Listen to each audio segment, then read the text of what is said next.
விடியா திமுக அரசின் விளையாட்டுத்துறை அலட்சியத்தால் உள்நாட்டு பாதுகாப்புக்கே அச்சுறுத்தல் ஏற்பட்ட சம்பவம் பெரும் அதிர்வலைகளை ஏற்படுத்தியுள்ளது. சென்னை விமான நிலைய ஓடுபாதை பகுதியில் ராட்சத பலூன் ஒன்று காற்றில் பறந்து வந்து விழுந்தது. வாய்ப்பாக பலூன் விழுந்த இரண்டாவது ஓடுபாதை விமானங்கள் இன்றி காலியாக இருந்ததால் பெரும் அசம்பாவிதம் தவிர்க்கப்பட்டது. இதனையடுத்து பலூனை உடனடியாக அப்புறப்படுத்தி அதிகாரிகள் விசாரணை மேற்கொண்டனர். அந்த பலூன் சென்னை நேரு விளையாட்டு அரங்கில் நடந்து வரும் கேலோ இந்தியா விளையாட்டுப் போட்டியின் விளம்பரத்திற்காக வானில் பறக்கவிடப்பட்டது என்று தெரிய வந்தது.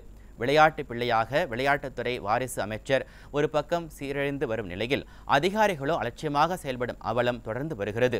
ராட்சத பலூன் விமானங்கள் மீது மோதி பெரும் விபத்து ஏற்பட்டிருந்தால் வாரிசு அமைச்சர் பொறுப்பேற்றிருப்பாரா எனவும், அந்த பலூனில் மரப்பொருட்களை வைக்கப்பட்டிருந்தால் என்ன நிகழ்ந்திருக்கும் எனவும் பொதுமக்கள் கேள்வி எழுப்பியுள்ளனர்.